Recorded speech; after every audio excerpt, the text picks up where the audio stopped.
Good morning student. आज का हमारा टॉपिक रहेगा definition of trade union act. Trade union को डिफाइन किया गया है सेक्शन 2H में। सेक्शन 2H कहता है एन ऑर्गेनाइजेशन, कोई भी ऑर्गेनाइजेशन, वो टेम्परेरी भी हो सकती है और परमानेंट भी हो सकती है। टेम्परेरी का पर्पज क्या है कि वो एक पर्टिकुलर काम के लिए बनेगी।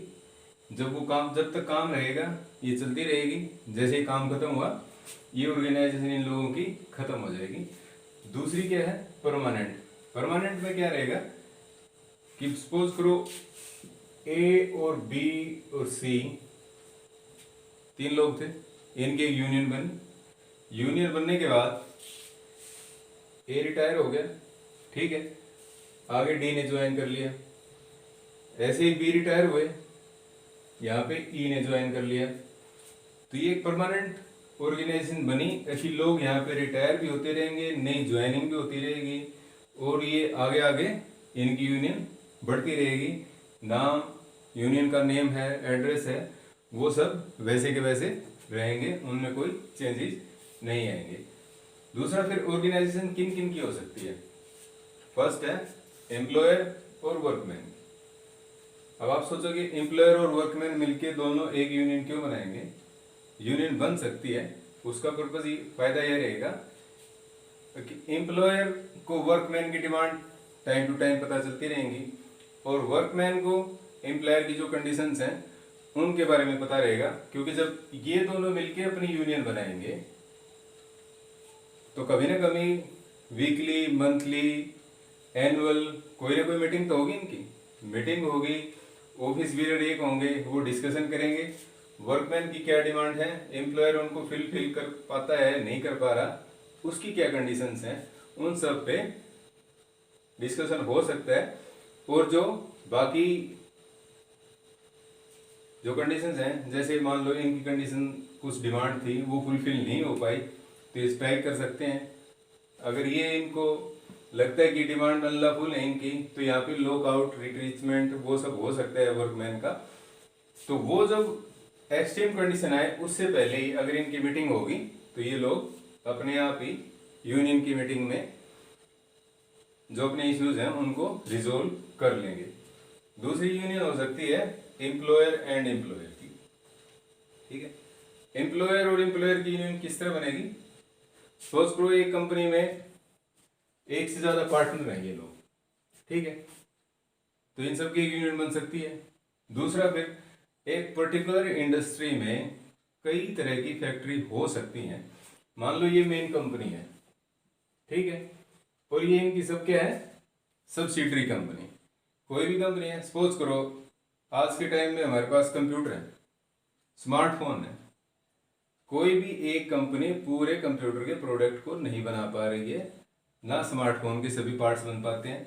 तो मेन कंपनी कौन सी है जिसके नाम से प्रोडक्ट मार्केट में लॉन्च होगा, और ये बाद में जो इनकी है BCDE ये सब रहेंगी सब्सिडरी कंपनी। ये किसी भी प्रोडक्ट के अलग अलग पार्ट बनाती हैं।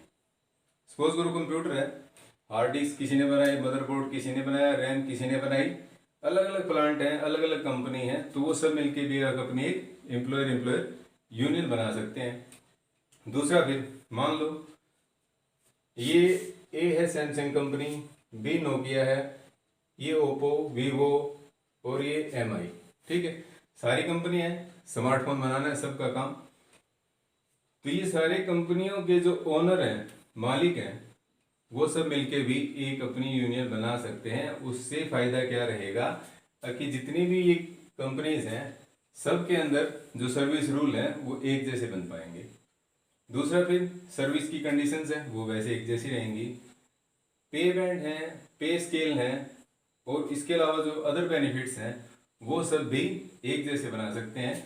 तो उसकी वजह से क्या होगा कि जो वर्कर्स हैं वो ए से बी में शिफ्ट नहीं होंगे, बी से सी में शिफ्ट नहीं होंगे, ई से ए में शिफ्ट नहीं होंगे। क्योंकि आमतौर पर देखा जाता है कि जहाँ पे पैकेज अच्छा मिलेगा इंडस्ट्री सेक्टर में, तो जो वर्कर्स हैं उनकी टेंडेंसी रहती है कि जहाँ पे ज़्यादा बेनिफिट है उस तरफ वो शिफ्ट हो जाए। उसके बाद थर्ड है वर्कमैन वर्कमैन। वर्कमैन वर्कमैन भी अपनी एक ट्रेड यूनियन बना सकते हैं।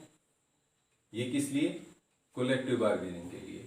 अगर सपोज करो इसी एग्जांपल में आ जाओ, ABCDEFGH आगे तक कुछ वर्कर्स हैं, अगर इंडिविजुअल प्रॉब्लम एक ही हो, ठीक है, हालांकि जुड़ी वो इंडस्ट्री से है, उसकी वर्किंग कंडीशन से जुड़ी है, उसकी सर्विस रूल से जुड़ी है, डायरेक्टली इनडायरेक्टली ए उससे इफेक्ट हो रहा है, बी और सी डी पे इफेक्ट अभी नहीं है लेकिन आने वाले टाइम में इफेक्ट होगा। अगर अकेला ए अपनी बात एम्प्लॉयर को बोलेगा तो इसकी नहीं सुनी जाएगी, ठीक है। लेकिन अगर सभी लोग, ये इफेक्टेड तो नहीं है लेकिन ए का साथ देंगे तो ए की जो पावर है, बार्गेनिंग पावर भी कह सकते हैं मुंसो को, तो वो बढ़ जाएगी, क्योंकि एम्प्लॉयर को लगेगा कि इसके साथ पूरी इंडस्ट्री के वर्कर का सपोर्ट है। तो वर्कमैन की जो यूनियंस है वो बन सकती है। यूनियन बनाने का पर्पज क्या रहेगा? पहला है imposing conditions on conduct of any profession, यानी कि कंडक्ट क्या रहेगा हमारा प्रोफेशन के अंदर। हर इंडस्ट्री के अपने कुछ रूल्स हैं, वो डिपेंड करते हैं उनका काम किस तरह का है, वो किस तरह की फील्ड में सर्विस प्रोवाइड करवाती हैं, ठीक है। तो उन फील्ड में जो एम्प्लॉयर है, एम्प्लॉई है, या यूनियन के जितने भी मेंबर्स हैं, अलग अलग यूनियन के या कलेक्टिव भी हो सकती हैं, ये दो यूनियन मिलके एक फेडरेशन भी बना सकती है। इनमें मान लो ये और ये दोनों मिलके एक बड़ी यूनियन, एक फेडरेशन बन सकती है, वो भी पॉसिबल है।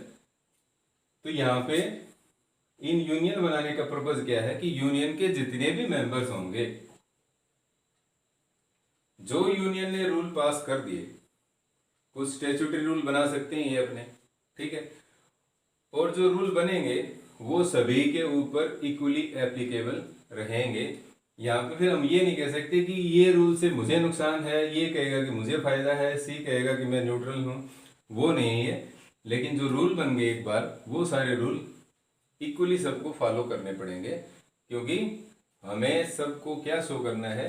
यूनिटी शो करनी है। मान लो वर्कमैन की एक यूनियन थी, ठीक है, सभी के हालात एक जैसे हैं, एम्प्लॉयर के पास जॉब के लिए आए हैं, तो वर्किंग कंडीशन क्या रहेंगी, वेजेस क्या रहेंगी, पेरोल किस तरह बन पाएंगे, बोनस क्या मिलेगा, जो अदर बेनिफिट्स हैं वो किस तरह मिल पाएंगे, तो वो सब सारे वर्कमैन मिलके डिसाइड करेंगे। तो वो रूल सब के ऊपर एप्लीकेबल रहेंगे और उनको बोलेंगे हम कंडक्ट रूल। उस पर्टिकुलर प्रोफेशन के अंडर वो सब के सब इम्प्लीमेंट उनको करने पड़ेंगे। उसके बाद है फेडरेशन ऑफ 2 और मोर यूनियंस। इनमें 2 या 2 से ज़्यादा मिलकर भी यूनियन एक फेडरेशन बना सकती हैं, ठीक है। उसके बाद आता है membership of trade union.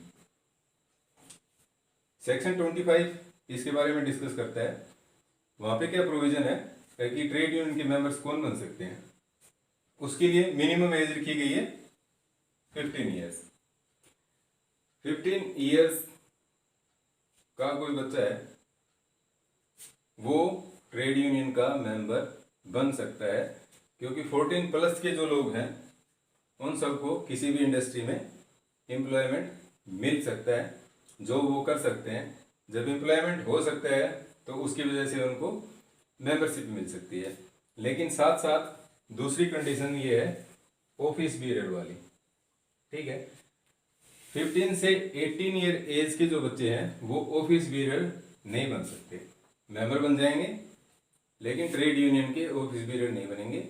Office period कौन कौन से होते हैं? President, vice president, secretary, joint secretary, treasurer, और भी कई तरह के हैं, लीगल एडवाइजर, अकाउंट का देखने वाले लोग। तो वो सब इस तरह की जो पोस्ट है वो ऑफिस पीरियड नहीं बन सकते लेकिन मेंबर बन सकते हैं, ठीक है। उसके बाद आता है can an outsider be office period.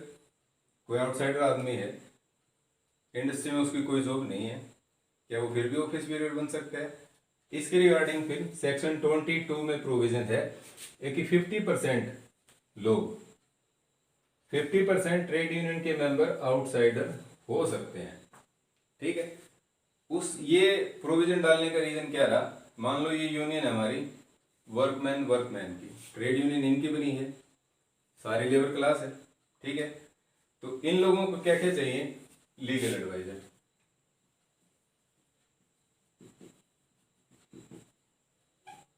ठीक है, लीगल एडवाइजर की जरूरत पड़ेगी।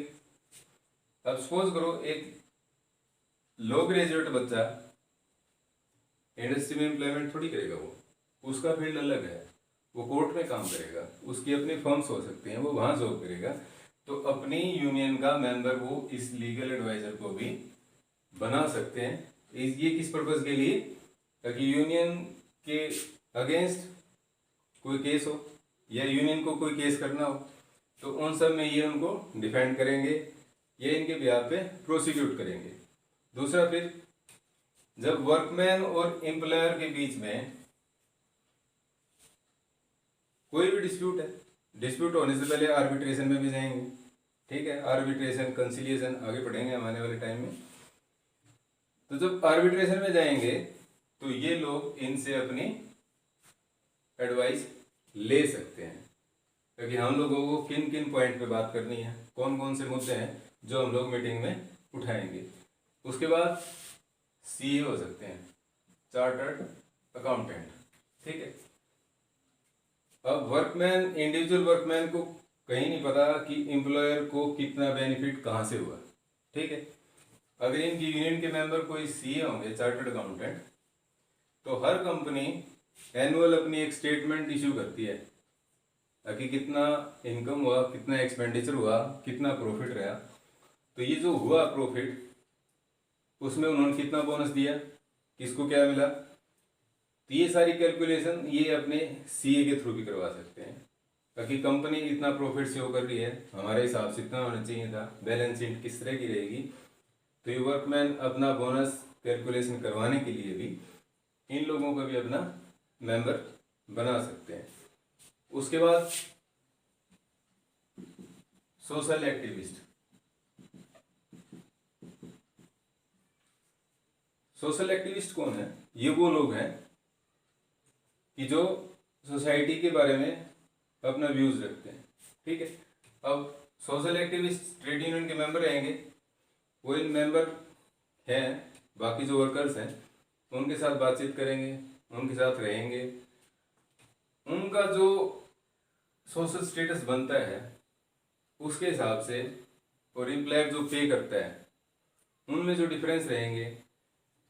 तो हर वर्कमैन अपने बारे में किसी न्यूज़पेपर में कुछ आर्टिकल पब्लिश नहीं करवा पाता क्योंकि लिख ही नहीं पाएगा। तो इस तरह के जो सोशल एक्टिविस्ट हैं वो एक यूनियन के मान लो 200 मेंबर हैं, 1000 मेंबर हैं, उनके ऊपर रिसर्च करेंगे, तो न्यूज़पेपर में इनके बारे में वो पब्लिश करवा सकते हैं, एक अच्छा आर्टिकल लिख सकते हैं जिस आर्टिकल में जितने भी वर्कमैन के मुद्दे थे वो सारे मुद्दे उसमें कवर हुए। उसके बाद आते हैं पॉलिटिकल एक्टिविस्ट।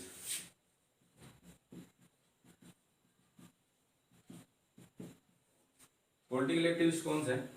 वो लोग जो राजनीतिक रूप से जागरूक है। ठीक है, इन लोगों का क्या क्या रहेगा, ये पॉलिटिकल पार्टीज के साथ टाई अप करते हैं क्योंकि अगर आप हमें ये सब बेनिफिट दो, इलेक्शन मैनिफेस्टो में हमारे रिगार्डिंग ये कुछ इश्यूज हैं जिन पे अगर आप कुछ पॉजिटिव रिस्पांस दोगे तो हमारी यूनियन आपको इलेक्शन में सपोर्ट कर सकती है। दूसरा, फिर एक टाइम के बाद ये पॉलिटिकल एक्टिविस्ट खुद भी इलेक्शन कॉन्टेस्ट करेंगे, कॉन्टेस्ट इलेक्शन करेंगे, वर्कर्स की पावर, वोट इनके पास पावर है। ठीक है, वोट इनके साथ हैं तो ये इलेक्शन भी कॉन्टेस्ट करेंगे और लेजिस्लेचर का पार्ट भी बनेंगे और वहाँ से आके लेजिस्लेचर में इनको सपोर्ट कर सकते हैं, इनके रिगार्डिंग कोई बिल होगा। तो इस तरह के जो एक्टिविस्ट हैं, legal adviser, CA, social activist, political activist, doctors, वो सब 50% एक ट्रेड यूनियन के मेंबर हो सकते हैं, 50% से ज़्यादा नहीं हो सकते। और जो 50% हैं वो मेंबर्स एक्चुअल वर्किंग पोजीशन में उस टाइम इंडस्ट्री में होना चाहिए। ठीक है, ये था हमारा आज का topic, definition of trade union under the trade union act 1926।